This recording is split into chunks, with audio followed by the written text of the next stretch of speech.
Well, good morning, everyone, and welcome back to the Sunday Sit Down. We are back with the Sunday Sit Down because we are all virtual again this Sunday. Friends, we know this is probably not where we want to be, but the reality is we still have the ability to be connected. Some of you never left this space. You've been virtual all along, and we are grateful that you've continued to stay with us all throughout this time of being virtual and utilizing these online resources. For many of you who have been worshiping with us in person, here we are back to virtual again. And so we thought, you know what? If we're all virtual, let's bring back the Sunday Sit Down. And so Mitchell's here with me. Hello, Phil. Hello, Mitchell. So really what we want to do is we want to just talk a little bit about the process to get to this time, right? Yeah. Because Monday we had a meeting and we were not going to be all virtual. That's and right. then I think Tuesday rolled around and it was like, no, okay, now it's time. Wednesday, actually. Was it Wednesday? It's all a blur. The whole week has been a blur. Yeah. So just so people know, because we've already had a couple people show up today, they missed the emails and stuff. If they're just tuning in and catching us at 10:30 as opposed to 10:50 when we usually go live, why are we back to all virtual again?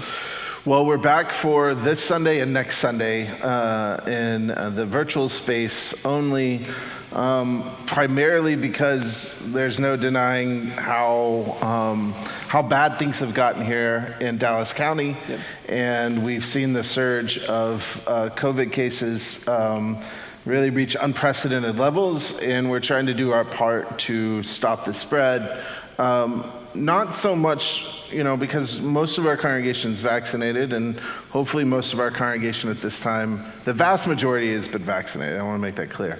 And hopefully the vast majority have received their boosters. But so we know that the risk of severe illness is really declines rapidly once we're vaccinated and boosted. Right. But we also know that we have a responsibility as a church within a larger community to do our part and make sure that our hospitals are not overrun. And we're seeing Parkland particularly has opened up a third ward for COVID patients, and Baylor's been breaking records on Baylor's intakes at their ER. Yeah. So knowing that and knowing that this variant, the Omicron variant, is so so contagious, we just thought that it was important to do our part for the city and try to do all we can to just mitigate risk.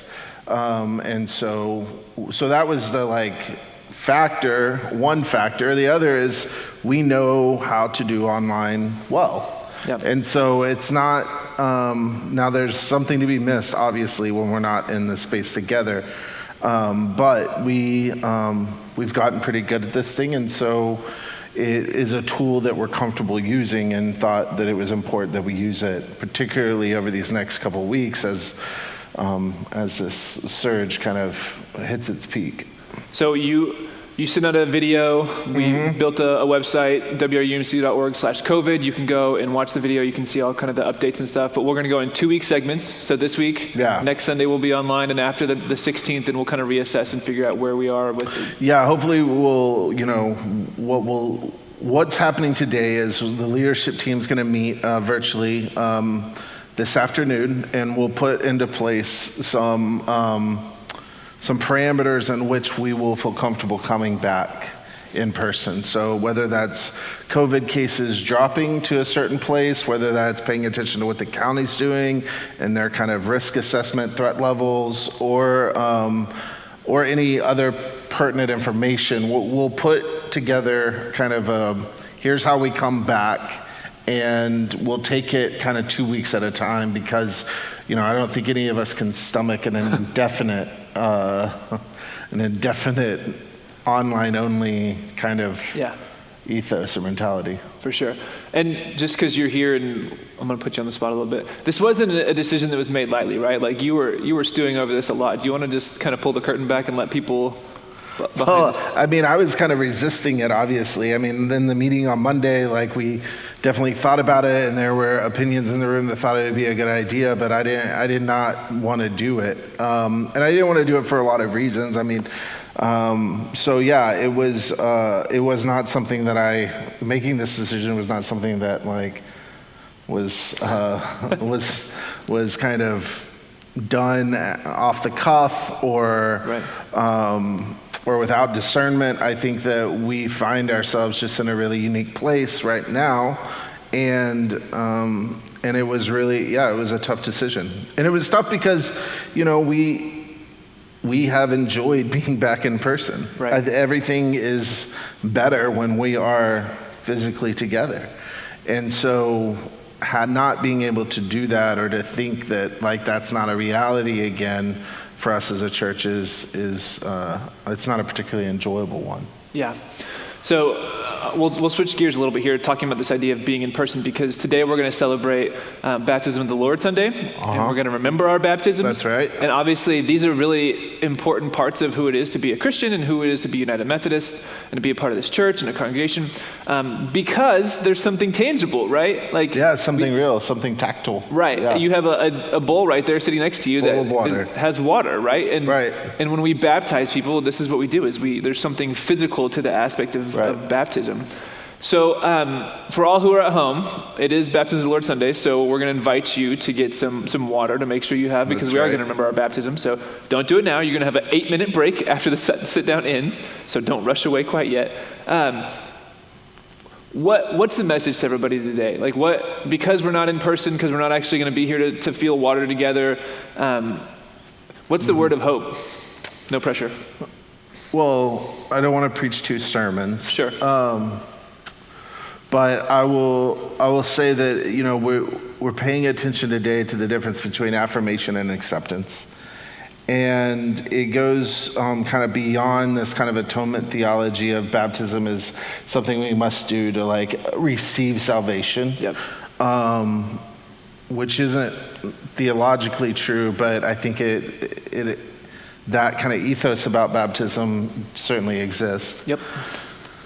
So we want to talk about acceptance, and we're going to do that, and identity, and what it means to be claimed as a beloved child of God. And particularly, I'm interested in this idea that that's regardless of what we do. So we're already beloved before we really do anything.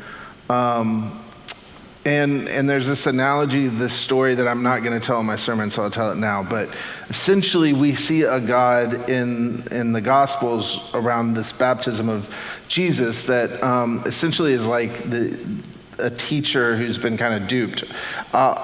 There's a study done that said the teachers were given a classroom of students, and they were told that specific students in their class were gifted and talented regardless of whether or not they actually were. Okay. And so teachers treated, because we have all inherent bias, they treated these students differently. And at the end of the year, regardless of whether or not a student was gifted and talented, they achieved at the height of their academic careers. So in some ways, God has been duped into thinking that we are totally worthy of this beautiful God's all in on us, regardless of our own abilities or capacities or what we will or won't do in the future. Yeah. And so I love that analogy because it's a reminder that God in Jesus' baptism affirms Jesus, but it is the same baptismal waters we come to, and we are not only affirmed, but then we're accepted, and we have this identity that is given to us as a beloved child of God, regardless of what we do. Yeah. That's why I'll say this, God is the primary actor in baptism. We are not.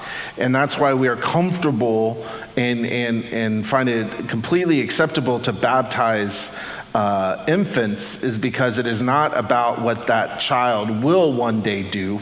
It is about what God is already doing in the life of that child and the claim that God has already made on that child's life. Yeah. And so through the sacrament of baptism, we both affirm that for that child, but we also remember our own baptism, and that kind of acceptance that God gives us is already available and is already true for us, even if we can't remember our baptism. And so that's kind of where we are headed today. Sure. Let's get a little Methodist nerdy here for a second too, right? So you talked about it being a sacrament. In Methodist Church, we celebrate 2 sacraments, that being baptism and Holy Communion. Right. Holy Communion we do repetitively, right? At least monthly. Some want to do it way more than monthly, which maybe one day we'll get there, right? Right. But baptism's a one and done, right? And it's not like you talked about salvation. It's not this like you're baptized, you're saved forever. It's a one and done because what you just said, right? It's a celebration of God's, I'm going to get real nerdy here, prevenient grace, right? That grace that comes before, and it's a celebration. It's not the inaction of that. It's a celebration of that, right? And so there's no need to be rebaptized. And we actually in the Methodist Church say we won't rebaptize because we'll continue to remember our baptisms repeatedly because it's an important thing to remember, and there's something that is sacred about remembering. Something very sacred about remembering. We know that Jesus instructs the disciples to remember when they have the Last Supper together. We know that remembering is a holy thing. And you're right, we don't rebaptize. So if a person is baptized as an infant, let's say in a Presbyterian church, we believe God was at work in that baptism as much as God is at work in a baptism in a Methodist church. There are certain traditions within Christianity that do require a rebaptism or multiple baptisms, depending on one's own sort of trajectory in life. Sure. But we don't affirm that, and we don't carry that as a theological principle. What we say is that a baptism, whether that's a baby, a youth, an adult, while they may come to those decisions differently, God is still the primary mover in the action. And once God calls something good and someone beloved, they don't need to be called that again. Yeah. That is true forever, right? Yeah. And the funny thing here is actually that's already true for folks who are not baptized. Right? What we do in baptism is a community act of remembering that is true for us and making a proclamation that it is true for that individual. And so through the act of baptism, we have this like really beautiful reminder that's always built in. So you're right, we don't have baptisms every Sunday. So this Sunday in particular is really important because it's one in which we kind of collectively remember, right? We all remember that we are baptized, or if we're not baptized, hopefully we are spurred to become baptized. Feel free to email us if you want to get baptized or if you want to have your kid baptized. Just shoot me an email. Yeah. And we'll do it pretty much anytime, anywhere. But we do have the remembrance of baptism more than once a year. Yeah. And that is any time we have a baptism at the church. That's right. And I think there are some ways that we can actually bolster how we remember. I was thinking about this, what would it be like to have the font out in the narthex or a font, a baptismal font, which is like right behind you. Yeah. a big bowl of water, usually. Yeah. It sits in a very fancy wooden contraption. Yeah, it's off stage right now, but yes. Yeah, totally. What would it be like to have that present in the narthex so that as people come by, they can remember, right? Yeah. So this act of remembering is not a rebaptizing, but it is really critical to us understanding that we are beloved regardless of what we will or won't do. Yeah. In children's time, I'm going to invite our kids to remember their baptism simply by the washing of hands, something that we should be doing regularly right now, and that be a time to remember you. We should regularly wash our hands just normally. Exactly. And as you're doing so, remember your baptism. Allow that to break down the sacred and the profane and enter you into this space of remembering that you are indeed a beloved child. Yeah, so I don't want to give away my children's time either. But okay, last question here before we go to our little break before worship starts. What's your favorite thing about baptism? Whether that's getting to perform baptisms or as a community, what's the best part about baptism for you? Because it's such a communal act, my favorite part of a baptism is the presenting that person as a part of the family.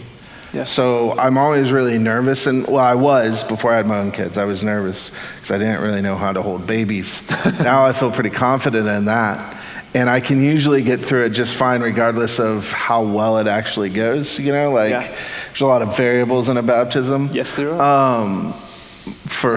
Mainly for infants, but even with adults.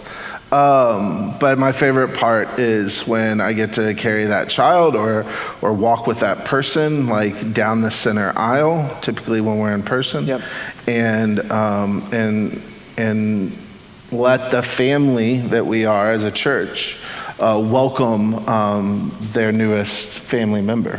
And it is a particularly kind of poignant time because we get to celebrate and clap and smile and ooh and ah over how, lovely or cute the baby is. But it's also a time to remember that we are responsible then as a people of faith for that child's own faith development. So in this weird way, it is both a celebration and a call to action for the church to do its part, do its role. We all have tasks in a congregation, and the kind of universal task is ensuring that child grows up to become a faithful disciple of Jesus Christ. That's what we promise that family and that child, even if that child doesn't remember it. I love that. You answered that very well. I didn't preface you with that question, so that's a really good response. Oh. Yeah, I love it. Friends, we're going to take an 8-minute break and come right back for worship after this. So just know that every Sunday that we are online only, we will have the Sunday sit down, and we hope that you'll come join us at 10:30 to be a part of this pre-worship conversation. Just a time to get a little bit warmed up before we go into worship. We'll have fun conversations about things like baptism or who knows what else we'll talk about. But we hope that you'll come and join us, whether it's on YouTube, Facebook, or we're actually live now on our website, wrumc.org/live. If you missed the sit down, you can also find it on YouTube later or on our podcast channel. So we're grateful that you're here with us this morning. We'll see you back for worship in just a few minutes.